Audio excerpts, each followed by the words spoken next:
नमस्कार। स्वागत है हमारे यूट्यूब चैनल न्यूराइज क्लासेस पर। आज जानेंगे आंदोलन के विषय में। जो प्रश्न हमेशा परीक्षाओं में पूछे जाते हैं उन्हीं प्रश्नों पर चर्चा करेंगे। आइए देख लेते हैं।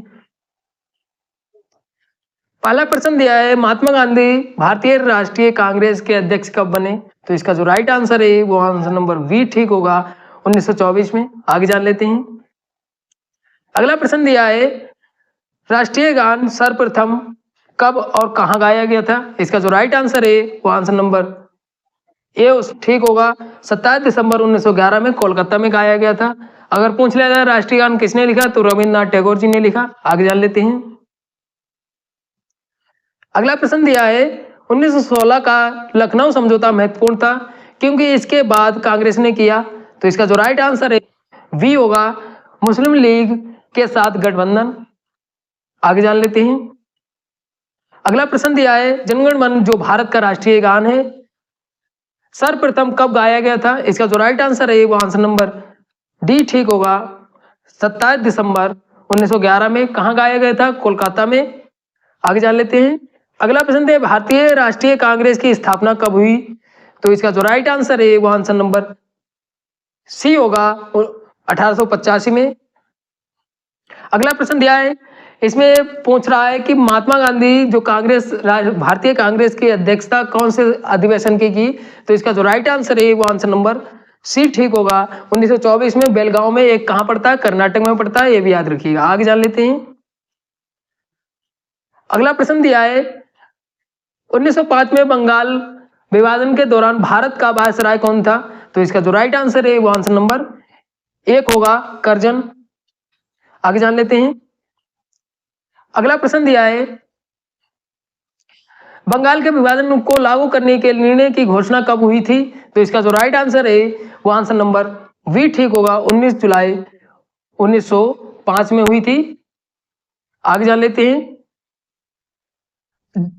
अगला प्रश्न दिया है, जब बंगाल विभाजन हुआ था उसके विरोध में आंदोलन चला था, उस आंदोलन का नेतृत्व किसने किया था? तो इसका जो राइट आंसर है वो आंसर नंबर ए ठीक होगा, सुरेंद्र नाथ बनर्जी ने यह नेतृत्व किया था। किसका? बंगाल विभाजन विरोध में जो आंदोलन किया था। आगे जान लेते हैं। अगला प्रश्न दिया है,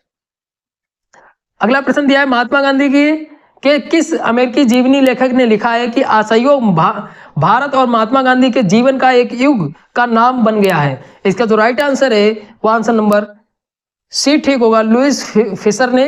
ये भी याद रखिएगा। आगे जान लेते हैं। अगला प्रश्न दिया है, महात्मा गांधी दक्षिण अफ्रीका किस वर्ष पहुंचे थे? इसका जो राइट आंसर है वो आंसर नंबर ए ठीक होगा, 1893 में। किसके निमंत्रण पे? सेठ अब्दुल्ला के निमंत्रण पे। ये भी याद रखिएगा। आगे जान लेते हैं। अगला प्रश्न दिया है, महात्मा गांधी के राजनीतिक गुरु कौन थे? तो इसका जो राइट आंसर है वो आंसर नंबर वी ठीक होगा, गोपाल कृष्ण गोखले। आगे जान लेते हैं। अगला प्रश्न दिया है, महात्मा गांधी द्वारा भारतीय राष्ट्रीय कांग्रेस के कितने अधिवेशनों की अध्यक्षता की? तो इसका जो राइट आंसर है वो आंसर नंबर वी ठीक होगा, एक अधिवेशन की सिर्फ अध्यक्षता की थी, बेलगांव में। ये भी याद रखिएगा। आगे जान लेते हैं। कौन सा गांधीवादी दर्शन का हिस्सा नहीं है? इसका जो राइट आंसर है वो आंसर नंबर सी ठीक होगा, व्यवसाय। आगे जान लेते हैं। फिर अगला प्रश्न दिया है, महात्मा गांधी ने सत्या सभा की स्थापना हुई कब की? तो इसका जो राइट आंसर है वो आंसर नंबर सी होगा, फरवरी 1919 में। और इसी सभा को शैतानों की संज्ञा दी थी ब्रिटिश सरकार ने। ये भी याद रखिएगा। आगे जान लेते हैं। अगला दिया है, महात्मा गांधी ने अर्थव्यवस्था की वकालत की। इसका जो राइट आंसर है वो आंसर नंबर सी होगा, विकेंद्रीकृत। आगे जान लेते हैं। अगला दिया है, the story of my experiment with truth के लेखक कौन? इसका जो राइट आंसर है वो मोहनदास करमचंद गांधी, इनकी पुस्तक है। आगे जान लेते हैं। अगला प्रश्न दिया है, 1917 में चंपारण सत्याग्रह में प्रारंभ किया गया था। यहाँ पे राज्य दिए, राज्य में कौन से राज्य में प्रारंभ किया गया था? इसका जो राइट आंसर है वो आंसर नंबर सी होगा, बिहार में। आगे जान लेते हैं।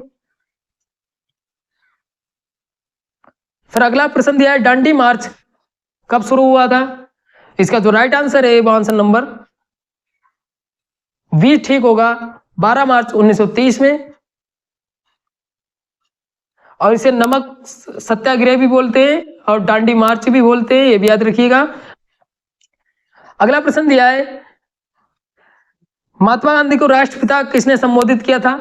इसका जो राइट आंसर है वो आंसर नंबर डी होगा, सुभाष चंद्र बोस ने। और कहां से संबोधित किया था, तो सिंगापुर में सुभाष चंद्र बोस थे, वहीं से उन्होंने संबोधित किया था सुभाष चंद्र बोस ने महात्मा गांधी को राष्ट्रपिता। आगे जान लेते हैं। अगला प्रश्न दिया है असहयोग आंदोलन को कब वापस लिया गया। तो इसका जो राइट आंसर है वो आंसर नंबर ए होगा, फरवरी 1922 में। अगला प्रश्न दिया चौरी चौरा भारत के किस राज्य में शुरू हुआ। इसका जो राइट आंसर है वो आंसर नंबर बी होगा, उत्तर प्रदेश। और कौन से जिले में, गोरखपुर। आगे जान लेते हैं। अगला प्रश्न दिया चौरी चौरा घटना कब हुई थी। इसका जो राइट आंसर है वो आंसर नंबर सी होगा, 5 फरवरी 1922 में। तभी असहयोग आंदोलन जो है वो वापस ले लिया गया था। आगे जान लेते हैं। अगला प्रश्न दिया सविनय अवज्ञा आंदोलन का मुख्य उद्देश्य क्या था। इसका जो राइट आंसर है वो आंसर नंबर डी होगा, नमक कर के विरुद्ध। भारतीय राष्ट्रीय आंदोलन में क्रांतिकारी नेता नहीं थे। इसका जो राइट आंसर है वो आंसर नंबर डी होगा, गोपाल कृष्ण गोखले, जो भारतीय राष्ट्रीय आंदोलन के नेता नहीं थे। आगे जान लेते हैं। अगला प्रश्न दिया है गदर आंदोलन के नेता कौन थे। इसका जो राइट आंसर है वो आंसर नंबर 1 होगा, हरदयाल। इसकी जो स्थापना हुई थी 21 अप्रैल 1913। आगे देख लेते हैं। अगला प्रश्न दिया है मुक्त भारत समाज की स्थापना किसने की थी। तो इसका जो राइट आंसर है वो आंसर नंबर सी होगा, बी सावरकर। आगे देख लेते हैं। अगला प्रश्न दिया है गदर क्रांति आरंभ होने से सबसे बड़ा कारण क्या था। तो राइट आंसर है वो आंसर नंबर ए होगा, प्रथम विश्व युद्ध आरंभ होना। आगे जान लेते हैं। अगला प्रश्न दिया चंद्रशेखर आजाद मुठभेड़ में कहां शहीद हुए थे। इसका जो राइट आंसर है वो आंसर नंबर बी होगा, इलाहाबाद में। ये प्रयागराज भी लिख के आ सकता है, तो ये याद रखिएगा। और कौन से, अल्फ्रेड पार्क में, ये भी याद रखिएगा। कब हुए थे, तो 27 फरवरी 1931 में, ये भी याद रखिएगा, 27 फरवरी 1931। आगे जान लेते हैं। अगला प्रश्न दिया है महाराष्ट्र में 1900 में विनायक दामोदर सावरकर द्वारा स्थापित गुप्त समाज को कहा जाता था। इसका जो राइट आंसर है वो आंसर नंबर बी होगा, मित्र मेला। आगे देख लेते हैं। अगला प्रश्न दिया निम्न में से किस एक अधिनियम ने भारत में संघीय शासन की व्यवस्था दी थी। इसका जो राइट आंसर है वो आंसर नंबर सी होगा, भारत सरकार अधिनियम 1935 में। आगे जान लेते हैं। अगला प्रश्न दिया है भारतीय शासन अधिनियम 1935 के द्वारा स्थापित संघ में अवशिष्ट शक्तियां किसे दी गई। इसका जो राइट आंसर है वो आंसर नंबर 2 होगा, गवर्नर जनरल को। आगे जान लेते हैं। अगला प्रश्न दिया है गवर्नमेंट ऑफ इंडिया एक्ट 1935 को किसने दास्ता का एक नया अधिकार पत्र कहा था। इसको जो राइट आंसर है वो आंसर नंबर बी होगा, जवाहरलाल नेहरू ने। आगे जान लेते हैं।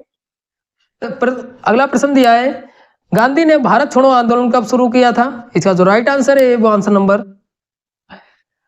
बी होगा, 1942 में। आगे देख लेते हैं।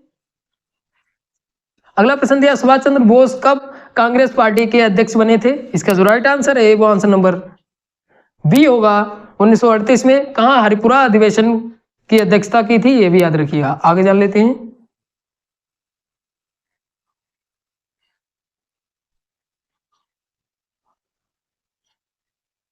अगला प्रश्न दिया है रास बिहारी बोस द्वारा संगठित भारतीय स्वतंत्रता लीग किस संगठन का एक अग्रदूत था। इसका जो राइट आंसर है वो आंसर नंबर बी होगा, भारतीय राष्ट्रीय फौज। इसकी जो स्थापना हुई थी वो 1942 में हुई थी, ये भी याद रखिएगा। आगे जान लेते हैं। अगला प्रश्न दिया है, आजाद हिंद फौज किसके नेतृत्व में लड़ी? इसका जो राइट आंसर है वो आंसर नंबर डी होगा, सुभाष चंद्र बोस। आगे जान लेते हैं। अगला प्रश्न दिया है, निम्नलिखित में से किस नेता को नेताजी कहा जाता है? इसका जो राइट आंसर है वो आंसर नंबर सी होगा, सुभाष चंद्र बोस को। आगे जान लेते हैं। अगला प्रश्न दिया है, नेताजी सुभाष चंद्र बोस ने आजाद हिंद सरकार की स्थापना कब की थी? इसका जो राइट आंसर है वो आंसर नंबर सी होगा, अक्टूबर 1943 में। और इन्होंने एक नारा दिया था, दिल्ली चलो। अगला प्रश्न दिया है, आर्य समाज की स्थापना कब हुई थी? इसका जो राइट आंसर है वो आंसर नंबर बी होगा, 1875 में। कहाँ हुई थी? तो मुंबई में हुई थी। और किसने की थी? तो महर्षि दयानंद जी ने की थी। ये भी याद रखिएगा, महर्षि दयानंद जी ने।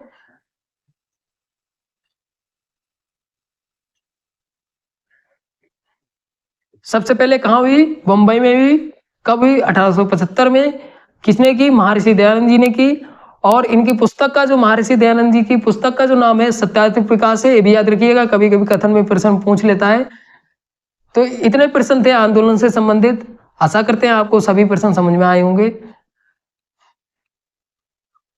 मेरी वीडियो को लाइक शेयर कमेंट करिए।